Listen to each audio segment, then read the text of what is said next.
5, 4. Why are you making it gay, bro? 3, Uh-huh. 2, 1.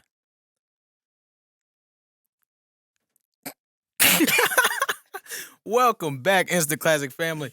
Oh my goodness, it's been 9 months, Trey. 9 months. Trey, it's been 9 months, nigga. Shit, we've been working. We've been working, huh? We've been working. Hard. It's been 9 months since we gave y'all a podcast episode. We gave y'all 3 classic episodes to start off the channel, and that was just, the reaction that we got, although minuscule, was stellar. The people loved it. We got some subscribers out of it, you know what I mean? And we're going to keep it going. Now we got a new setup, new studio, and a lot more stuff to talk about, a lot more breakdowns, a lot more bullshit, just to crank at you, just to throw at you like a Pokeball. And we're starting today with Drizzy Drake. Trey. Drizzy motherfucking Drake. The biggest artist in the world, the biggest news story right now in the world. Did you listen to For All the Dogs? Yeah, I listened to it. Yeah. Say it again? Yeah, I listened to it. Sorry? I listened to it. Did you like it, nigga? I fuck with it, yeah. What'd you fuck with about it? It's a Be honest. Be real. A calm album. It's a lot of people hating on it right now, Trey. Ain't no bad songs on there. But it's no, really, super bangers. But it's no so bad songs on there. You don't think like Fear Heights or Daylight is a super banger? Nah, the trap noise. But not for Drake. What is an Drake example banger. to you then of a Drake super banger that he's dropped before? Like a radio banger. Like what? Give me an example. Just give me one. Kiki, do you love me? So you would rather have Kiki, do you love me? It's just more catchy. That is not more catchy. See, this is the problem, ladies and gentlemen. We're having an absurd amount of people are hating on this Drake album. And is it somewhat warranted? Yes, it is absolutely somewhat warranted. Is he approaching 40 and still talking about stuff he's talking about? Yes. Is he trying to make music that is for the new kids more? Yes. But can the old people not get down with it? I don't think that it's impossible for them to get down with it if they just drop their fucking ego. Hey, old head. Hey, no, hello. The album is anyone not up there? Bad. The album is fire, but I'm saying, look, to act like there ain't no super bangers on this album, what are you looking for? If Drake gave us Tried Our Best on a Take Care, if Drake gave us Bahamas Promises on a Take Care, no one would question it'd be one of everybody's favorite songs on that record, but it's on For All the Dogs, and everybody came into For All the Dogs thinking, oh my God, it's going to be for the dogs. We're going to have If You're Reading This It's Too Late Part 2. That's not what they got. Their expectations ain't met, and so it's weak. And that's what every album that drops now, Trey, every single album in hip-hop, when it drops, if it don't meet niggas' expectations of what they think it's going to be, they don't even try to understand it. Fuck understanding it. It's weak. It's ass. Yeah. Get it out of here. But everybody it's Drake. So people put it on a higher. People do put it on a higher, but why did we have Drake where we have him? Why do we say it's Drake? Is it because he drops Drake? but what makes Drake Drake? Is it his albums? I don't think Drake drops masterpiece albums that we all say is classics all the time. But he's consistent to act like Drake making. This is an album that's right in line with everything else he's dropped. Yeah, I'm not hating on the album. This album is right on the level of a Take Care, a Nothing Was the Same, a Views, If You're Reading This Is Too Late. It's right there on the same level. Yeah. Some are better than it, some are worse than it, but it's right there on the same level. It's it's consistent with what his catalog's been. People are acting like he's just been making masterpiece albums, and then he just came with a dud with For All the Dogs, man. We want something for the dogs. Where are the dogs? These are for the bitches. This ain't for the dogs. I didn't hear nobody say that. Nigga, have you been on the internet? What have you seen? Everybody I talked to fuck with the album. Like who? Like people I know. Oh, okay. So you're talking about friends, individual. yeah. People I know, either they liked a few songs, but they still think he could do better. And none of them will say it's a top 3, top 5 Drake album. I think it's a top 3 Drake album. Yeah. I don't know exactly how I'd rank it. It's only been about a week. But it's a top 3 Drake album to me. How'd you feel about him and Joe Budden going back and forth? Whose side are you on there? You see Joe Budden come out and say, Drake, we need you to stop talking about fucking 25-year-olds and stop being around Kai Cenat and making music for these young, stupid, dumb, full of cum niggas and give us something for the old heads. And Drake basically saying, fuck you, you're washed up, you failed in music, and that's the reason why you're talking about the niggas that are popping like this. Whose side are you on? Drake's. I'm never on Joe Budden's side. Why you ain't never, hold on. Why you ain't never on no Joe Budden's side? The nigga hater, bro. He just hate him. He could just say he don't fuck with the album. He didn't have So, to do so what do you think? So, okay. he took it too personal. Where do you think he took it personal? Because I agree he took it he was a little extra, but I don't think it warranted what Drake came back with. Drake came back with a paragraph fucking tarnishing that nigga's entire life. Just basically throwing his light, just saying you're worthless, no one should value your he said verbatim, he said I don't want these kids to think that being entitled to your opinion is a real thing. That's kind of crazy to act like Joe Budden can't have his opinion just because he's a hating ass nigga to you. I think a lot of niggas are hating, but I'm gonna still let them have their opinion. They're entitled to it. But it's the way how he came. I can understand. Okay, so if you're talking about the way he came at him instead of what he actually said, yeah, you sound like my ex. How? Oh my God, it's just the way you said it. It's not really what you said. It's just the tone. It's the way you said. Fuck whatever the way he said it. It might have came off like he's hating.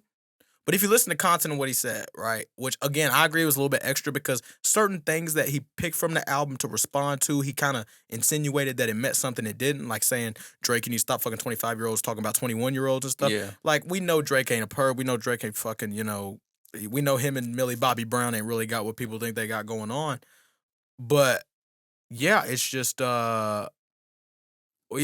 So you don't agree with Joe Budden on anything because you think he's a hater? Nah, I was just joking right there.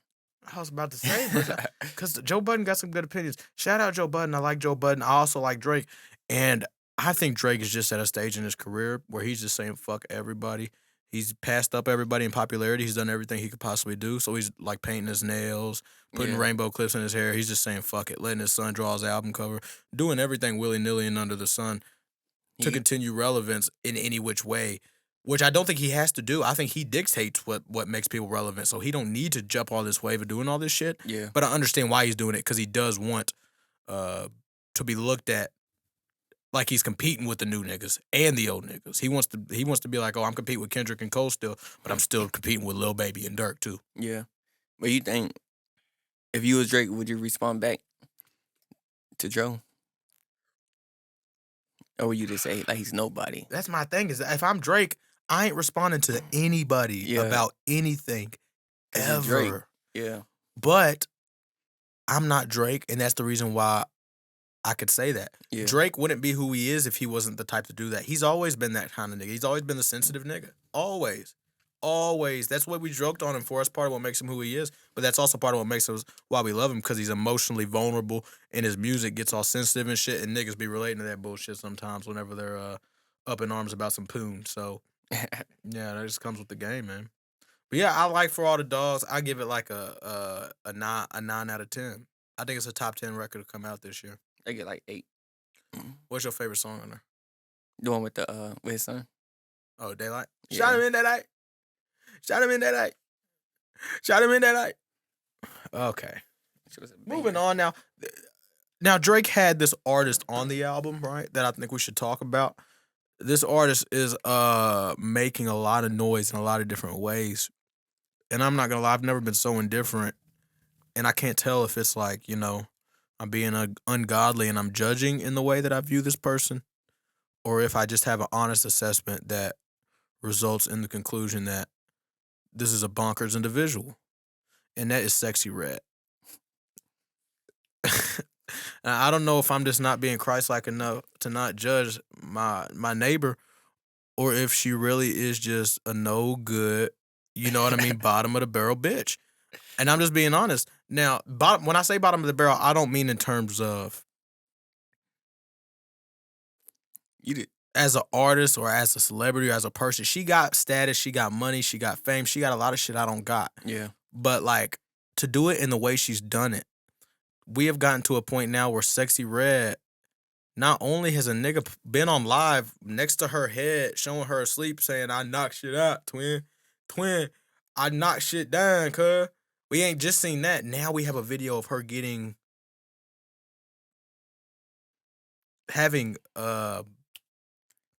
intercourse. Having intercourse with a gentleman on her own Instagram story, and then coming out on Twitter. And first, here's the part that gets me too. She did the thing a lot of women do about a lot of things now. She acted like oh, I can't believe this. My heart is broken. Y'all know I would never do that.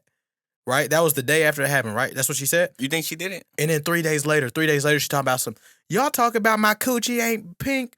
That motherfucker's still pink. Y'all should know a coochie ain't supposed to be pink on the outside. Bitch, if you didn't want anybody to talk about your coochie, why you still talking about it 3 days later? How you gonna act like you sad that everybody's talking, everybody done seen this motherfucker, and then 3 days later respond to everybody talking about it? Because everybody was talking about it. Everybody was talking about it, bitch, shut the fuck up. If you don't want people to keep talking about it, people gonna keep talking about it. You keep fucking engaging. Everybody knows that, but I don't think she really cares. If she really cared, she wouldn't make porn music. You can't make porn music, and then when your sex tape get leaked, act like, oh my goodness. That's just how I feel. This bitch makes music for women that want their sex tape to be out. She makes music about her own vagina. And again, I don't know if how do you feel, Trey? Do you feel like it's someone being judgmental and hating if they say, not that because she's no less of a person than any other woman on this earth. She isn't. She's the same. She is the same as Oprah Winfrey. There's no difference in terms of their value in a spiritual sense. They're the same person. What's the difference? One adds more value to the earth to earthly matters. One adds other more value to earthly matters that are towards punani. One does it towards emotions and whatever the fuck Oprah talks about. But I again, if you look at it with a Christian mindset, neither one of them are better than the other, but damn it, are her actions not worse than every other bitch on planet Earth? This bitch's songs that have blown up, that first of all, they're just catchy. I don't think she's a very good rapper, but she's good at making a catchy hook. But they're about the most vulgar shit ever. What's your opinion on Sexyy Red? Well, honestly, like, I really don't like her rapping skills. You think? Does anybody like her rapping? Be honest. And I don't want anybody, a male. And I don't mean a male in terms of, oh, that song's lit. We can acknowledge, okay, a song gets us turned. When we hear Sexyy, niggas are going to get turned, right? They're going to say it's hard and fire. But like when it comes to rapping skills, when you say that word skill, if you sit Sexyy Red in a room and tell her to rap. Nah, she can't do it. Nah, she can't. She can't. She can't do it at all. Like, to me, it's really nothing special about her. So I don't even know how she even got famous. But I ain't trying to be a hater. But I think it's just them hooks. Yeah, the hooks. Them hooks blew her up, and TikTok blew her up, and probably someone that within the industry that saw a lot of potential in what she could do in terms of a gravitational to the young people standpoint, probably put a whole bunch of money behind her, and she fucking blew up. That's probably what happened. But Sexyy Red, I think, like, they push her stuff so so it's okay for kids to do stuff that Sexyy Red be rapping about in her raps. Like, it's like an agenda. That's what I think. You think it's an agenda? Yeah. Make okay girls to be like whores. I hear a lot of people talk about agendas like that, and I somewhat agree, but what do you mean by agenda? Because I don't know if it's as much as,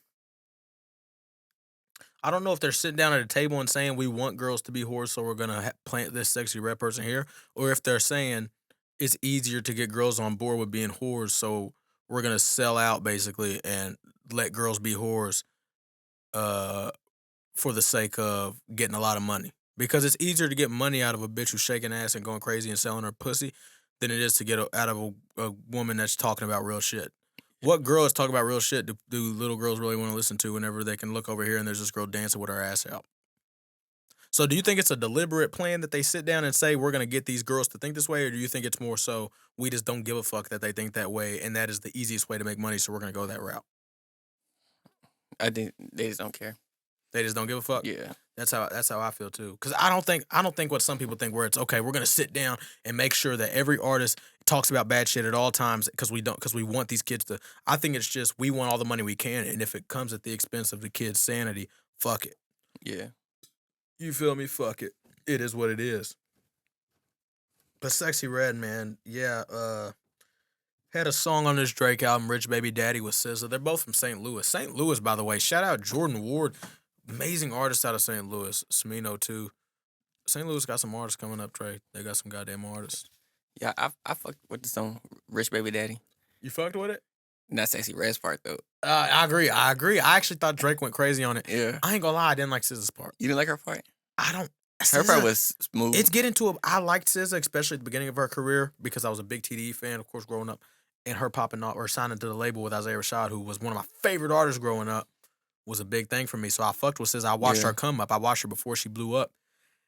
And it's to the point where, like, I don't know if I'm just the one tripping, but, like, sometimes her melodies sound off to me. I don't know what it is. I'm just like, she don't feel the same to me. And she also feels like she's sold out, bro. SZA used to be the most natural, uh, earth-like goddess, you feel me, spiritual bitch ever. She done got a BB. The SZA from 2015 that I knew would have never got a BBL, nigga, ever in life. Are you serious? Are you playing with me? Nigga's 2023. Exactly. And she's doing what's in style by getting a BBL and talking about fuck niggas and becoming the literal poster child of toxic women. SZA, of all people, she blew up and got this big, and she became the bitch that we go to Twitter for our salty women quotes. And we go to get women that are upset about their lives, but not really. It's like a weird upset. It's like they have nothing to be upset about, but they create it in their brain, and they have to post a Twitter quote that talks about it with a period at the end that's spaced out. So you think Sexyy Red does everything she rap about? Or you think she's really not that wild? Nigga, I've seen her getting fucked. You think she posts that? I've seen her getting fucked. I don't give a fuck. It don't matter if she posted it, whoever posted. If she didn't post it, then the nigga who did it did. And if the nigga who did it did, then she's getting fucked by niggas that would do that. And that's right.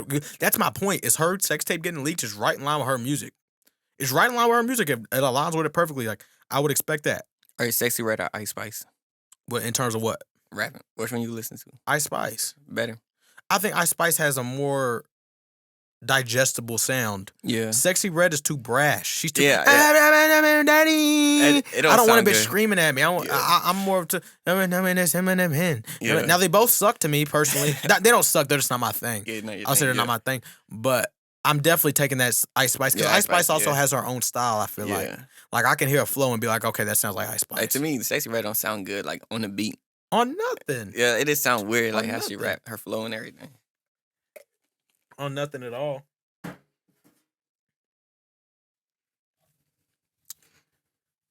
Moving on from Sexyy Red, man. Sexyy Red, Drake. What else do we got here to talk about? Well, you didn't see that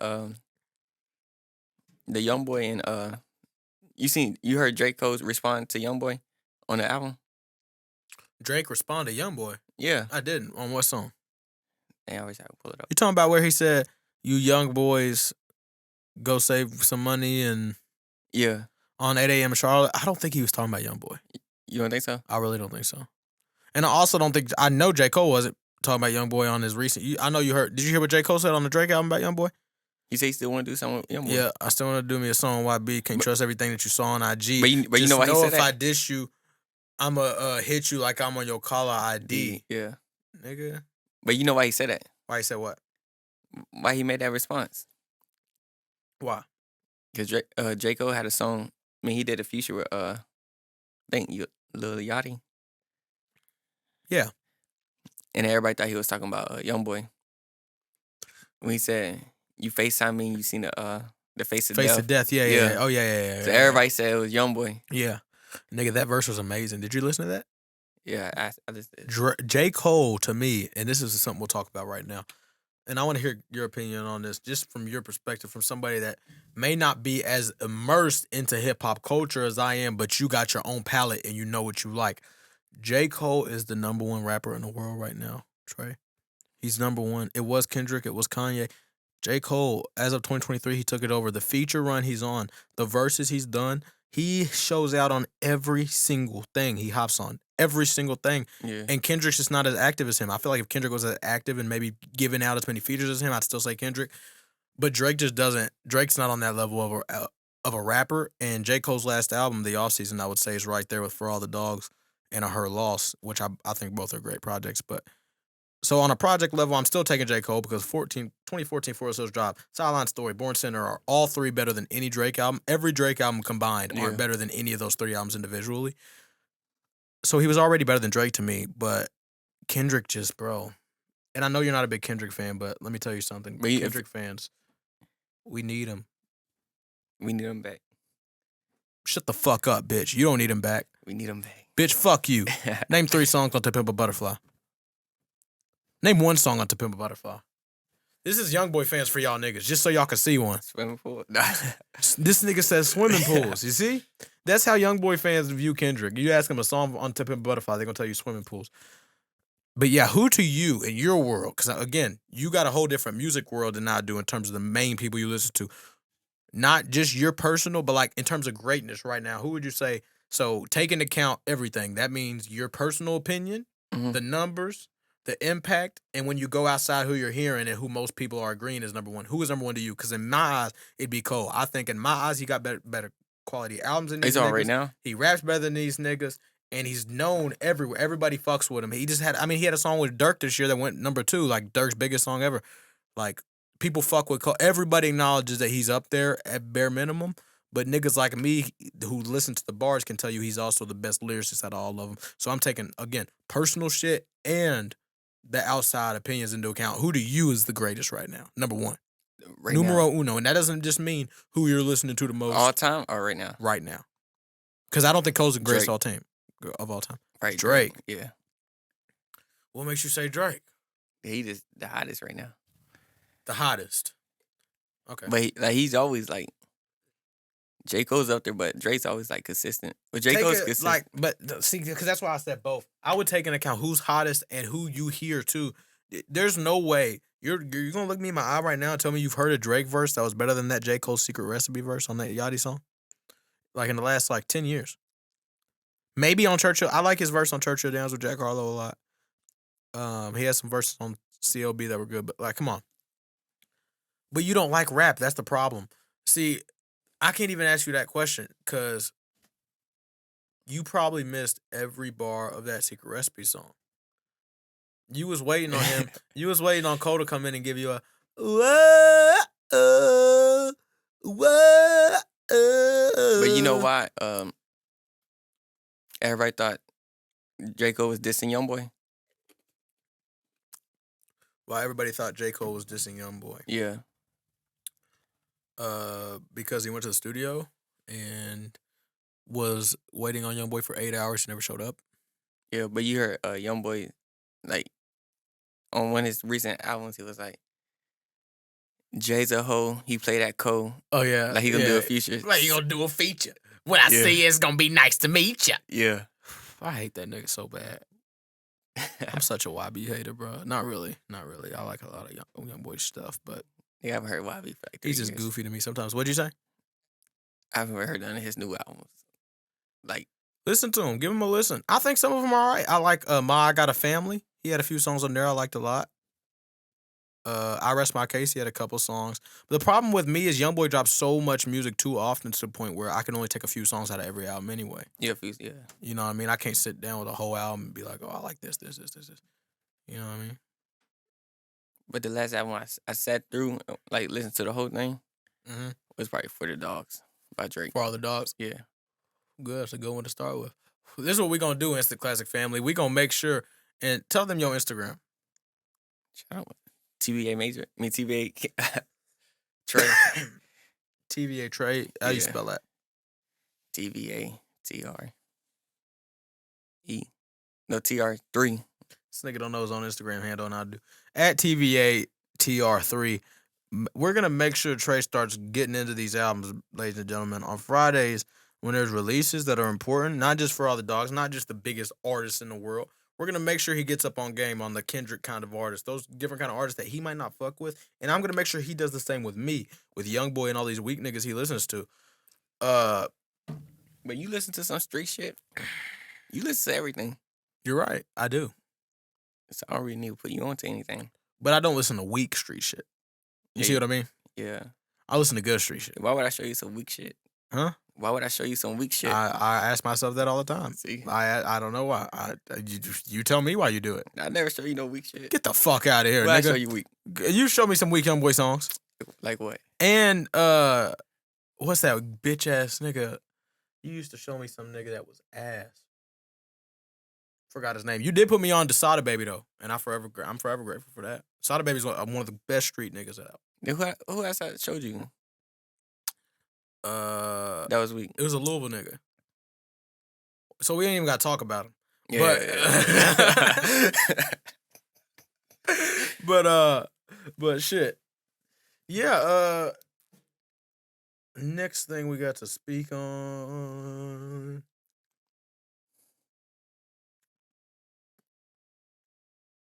Oh, you talking about? I know who you talking about. You know what I'm talking about. Yeah, I know who you talking about. Yeah, ST. That TRT. Soon. Yeah. Yeah. I know who you talking about now. That nigga hard, bro. So I'm like, he had one hard song. It was called Over East. I forgot. I don't really know that so well. That song was alright though. Anything you want to bring up? Any topic you want to bring up?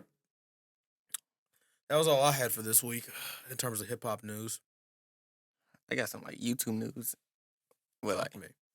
You talking about them niggas that fought today or something? Yeah, are we talking about that? Yeah. Did you see the fight? Ass. Oh, which one you talking about? Dennis and Paul. Ass. I already knew. Fight? I already knew it was gonna be like that. How you know? Cause they not boxers. How'd it go though? I didn't even watch it. I just heard that it was ass, bro. Logan was beating the shit in, and then there was a brawl at the end. That's all I heard. Yeah. I don't know who really won to you. Who do you think Logan won for sure? Yeah, Logan won for sure. You think he's on steroids? No, I work out sometimes, right? Oh, so you do steroids, so you know what that looks like. Yeah, I know what that look like. Oh, okay. I know what that look like. Okay. Okay, we got a Roy head, ladies and gentlemen. No, but how you feel about, Dennis, right? Yeah. How he was posting Logan Paul's fiance? Here's the thing is, some of that shit feel like, when it comes to the Paul brothers and everything surrounding that whole scene, it feels so possibly like fixed. You know what I mean? Yeah. Like, it feels like it's possible that they're all doing this together and it's furthering all their careers. Because it seems too perfect. It's like, who's really looking at Logan? Like everybody's joking on Logan for being a cuck and stuff, you know what I mean? But at the end of the day, it's not fucking up his bottom line at all. It's actually improving it. It's making him richer. The more, just off the interactions and the names getting thrown around, that's happening. That's everything that goes on with the Paul brothers, good or bad. It's big news. I'm not saying that what they're doing is fake or anything. I'm just saying that, like, I don't know how much what Dylan Dennis is doing to him with posting that his girl, it really hits home for him, because it's like, it's Logan Paul. How bad is that gonna hurt him? Yeah, it's his girl, his fiance. Like, you had a fiance, right? Yeah.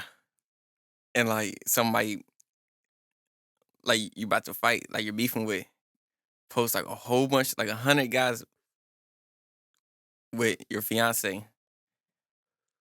You ain't gonna feel no type of way about that. I'm not. I swear to God, I'm not. But Logan's my right hand to God, I'm not. No, Logan is a different. Yeah, he's different. He's like emotional. Like 3 years ago, I would have, when I was in a different, when I was attached to emotions, and you feel me? Yeah. But like right now, I just know not to. You can't expect nothing. You can't expect Trey. You can't expect anything with anything in life ever. You playing God. You can't expect nothing. Fuck wrong with you? You out your mind, nigga? So you just hope for the best? No, I don't hope for anything. I hope for what's gonna happen. Well, how do I know what's best? We think we know what's best, and then we get it. We still ain't happy. We ain't got peace. We don't know what the fuck is best. He knows. So you a big Christian now? No. Don't ever call me a Christian. I hate that label. Are you a believer? No. What are you? I don't like to put a label on it. No label? No labels. I am. That's it. In the sentence. I am, Trey. Period. I am. Anything else you want to say before we can wrap this episode up? Shit. I don't really got nothing else. Let me think. Make sure. Yeah, man. You see Louisville lost tonight? Louisville lost tonight? Oh, my God. We lost. First L of the season, bro. Yeah, it hurt. First by L who? of the season. Who by who? Pittsburgh. Are they a ranked team? They were 1-4 when they beat us. But Jawar Jordan was out. Maybe that's why. Yeah. But yeah, make sure you guys subscribe below for Everything Instant Classic. We're coming at y'all with a podcast at least once every 2 weeks or some of that nature. In this setup, we're gonna have another setup as well in another location that we can hopefully get stuff to y'all more frequently at. But definitely we'll get y'all out at this one. Make sure y'all comment below how y'all liked this one. If you like this setup, the camera angles, anything y'all want different, about this vibe, about this energy we have in here. And hopefully we'll have Dorian, our third host, who was with us on episode 2 Yeah. 10 months ago. Hopefully we'll have him back next time, next episode. But make sure you guys subscribe below. Comment what you guys want us to make videos about too, because we don't just do this podcast and shit. We also make videos, and I also do essay breakdowns of albums, etc. Everything in the hip hop landscape. Follow me at Cameron Major with 2 R's on Instagram. Follow him at TVATR3 on Instagram, and DM us. Do something. Interact. Instant Classic family. We out. Peace. Deuces.